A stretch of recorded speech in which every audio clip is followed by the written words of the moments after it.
Muito bem, no ano 2021 vimos como surgiram novos milionários com a criação e a comercialização de NFT. E obviamente muita gente correu atrás desses mesmos resultados, alocando recursos em um mercado que ainda não entendia muito bem.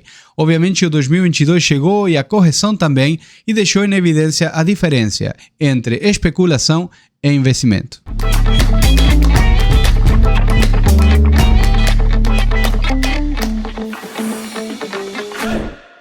Olá meus amigos, meu nome é Johnny Bruns, seja bem-vindo ao novo vídeo de Highlights da semana, esse programa semanal da Liberta Global, onde falamos de investimentos no mercado americano. Se você gostar do conteúdo, senta-se à vontade para curtir esse vídeo, compartilhar com seus amigos e se inscrever ao canal. Muito bem.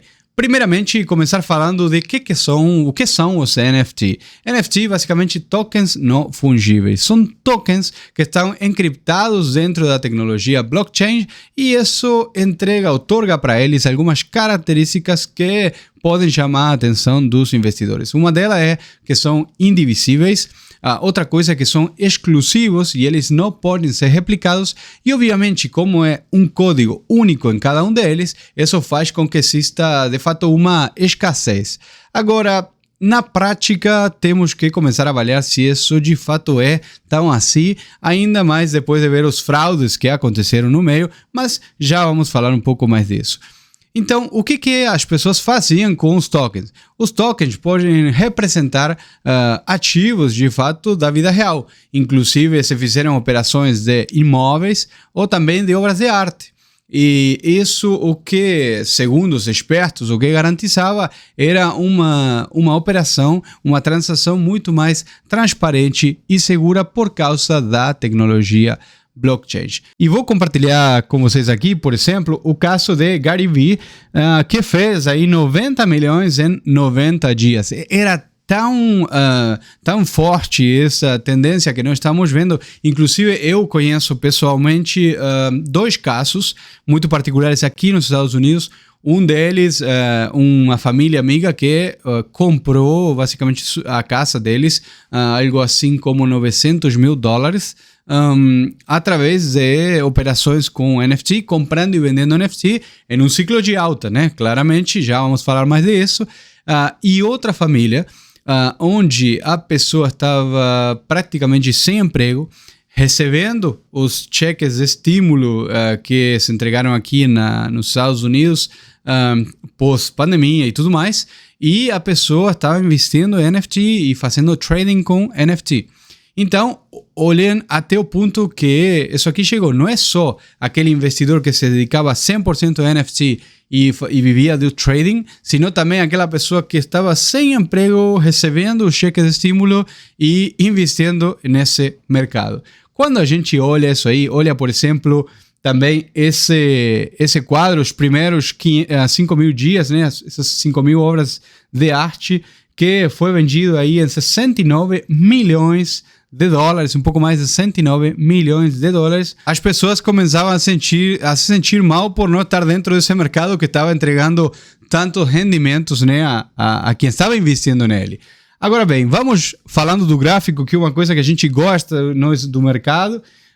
Nós vimos aí, por exemplo, que o Ethereum, que é basicamente na plataforma OpenSea, a moeda em que se faz a maioria das transações, nós vimos aí que, assim como o mercado, a partir de janeiro, sim, começa a correção, sim, nós tivemos uma correção aqui desde 30 de dezembro, podemos começar desde esse ponto aqui, 2021, até hoje nós tivemos aí uma correção no S&P, por exemplo, até uma mínima aí 24%, sim, agora recuperando, sim, mas ainda está no 14% de queda. Se a gente olha, por exemplo, a moeda em que eram cotados e comercializados os NFT, a gente vai ter aqui o movimento desde, vamos lá, dezembro aí 31, na mínima aí 78%, sim, com uma recuperação agora, mas ainda 57%. Mas o que chama a atenção é que nós, quando começamos a ver, e esse é o site aqui do Doom.com, as operações do volume, por exemplo, em Ethereum, como as operações foram caindo, sim? Se nós compararmos aqui o que foi em 2020. Logo depois tivemos o boom de operações em Ethereum, sim? E depois começamos aqui com uma queda dessas operações nesse ano. Nós também temos aqui o volume de operações diariamente, como ele foi caindo no longo desse ano. E nós vemos que não tivemos uma recuperação. Sim? Se olharmos, por exemplo, para o mercado de NFT, também vemos que as operações foram caindo em todas as plataformas. Sim?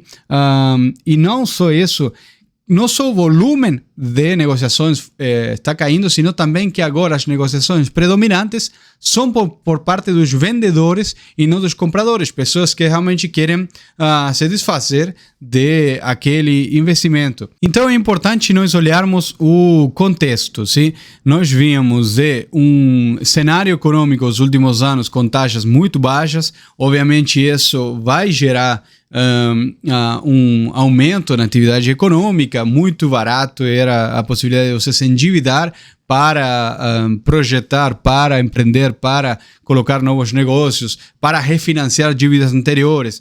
Logo temos a pandemia e logo depois da pandemia nós temos uma política geral no mundo dos bancos centrais de começar a soltar dinheiro praticamente de graça. Aqui nos Estados Unidos tivemos os cheques de estímulo chegando aqui pelo correio e obviamente isso gerou uma injeção na economia que hoje estamos pagando com inflação.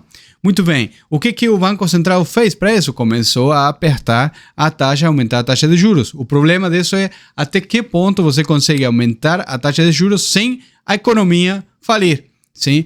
Por exemplo, as economias mais débiles, mais debilitadas, como por exemplo está acontecendo em alguns lugares da Europa. Então, essa correção do mercado que começa, inclusive, nós vimos aí que zerou a correlação entre o mercado do equity e o mercado de bonds. Vimos tudo isso acontecer desde o começo do ano e obviamente também afetou ao mundo cripto e também o NFT, demonstrando na verdade que a maioria das pessoas que estavam envolvidas nesse mercado era especulação de fato e não investimento. Então, por exemplo, começam a surgir matérias como essa aqui da Bloomberg, onde falam que o volume de negociações de NFT caiu até 75%, inclusive 1 de cada 3 projetos já perdeu praticamente seu valor. Está em zero. E aí surgem, obviamente, muitas pessoas falando, olha, não, na verdade, para mim era simplesmente, coloquei um pouquinho do meu capital para ver o que acontecia. O problema aqui não é isso o que acontece quando eles ganham. Quando eles ganham é um investimento, quando eles perdem era só um gambling, era só um jogo, uma aposta, né? E aí começamos a ver, por exemplo, aquelas pessoas tipo famosos que entraram no mundo, como começa a perder dinheiro, né? Então, por exemplo, o Neymar, que comprou tanto esse aqui, um Bored Ape, o 6633 e o 5269, comprou algo assim, os dois por 1 milhão de euros aproximadamente, e hoje nós vemos a cotação aqui, por exemplo, a última melhor oferta que teve foi 139 mil, e a outra 134 mil dólares, sim? Então, olhem só a perda de valor em dólar, que o dólar acaba sendo aquela moeda de referência hoje patrimonial no mundo e que, de fato, quando você vai comprar hoje uma propriedade, por exemplo, para resguardar seu capital, você vai fazer essa transação em dólares e a realidade é que nessa moeda, em dólar, nessa nota de papel pintado, perdeu muito o seu valor. Se a gente olhar, inclusive, Google Trends, se a gente olhar a palavra NFT, olha só como é um dado aqui de cor, né? Um dado a mais. Nós vemos aqui como realmente teve em janeiro, aí, 16, entre 16 e 22 de janeiro, como teve um pico aqui de búsquedas, né? Em janeiro de 2022, e logo depois começou a cair, e olha só como está hoje. Praticamente o pessoal parou de procurar o NFT, parece que passou o boom. Agora bem, isso significa que a tecnologia por detrás do NFT ou que o mundo NFT está falido, nunca mais vai se recuperar? Não, de fato, temos alguns especialistas que falam, olha, estamos em um momento excepcional de compra porque tudo caiu e no futuro nós estimamos que isso vai recuperar. Olha, eu pessoalmente não estaria tão seguro. O que sim eu fico interessado é em ver novas oportunidades de comercializar através desse mundo blockchain, desse mundo de NFT, por exemplo, tokenizando ativos da vida real, como por exemplo propriedades, e fazendo operações muito mais transparentes, muito mais verdadeiras e muito mais livres, inclusive do ponto de vista impositivo.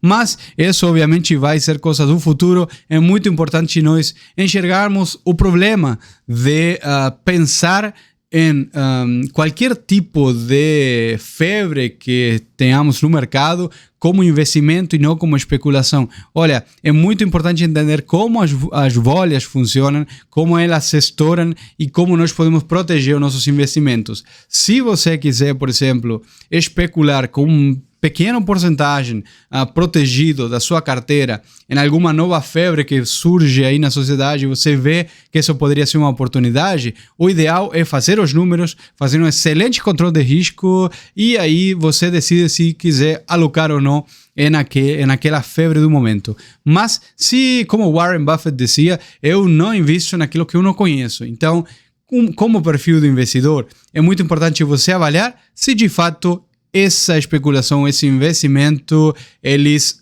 têm alguma coisa a ver com o seu perfil. Muito bem, isso foi tudo por hoje. Nos reencontramos na próxima segunda-feira em mais um vídeo de highlights da semana. Tchau, tchau.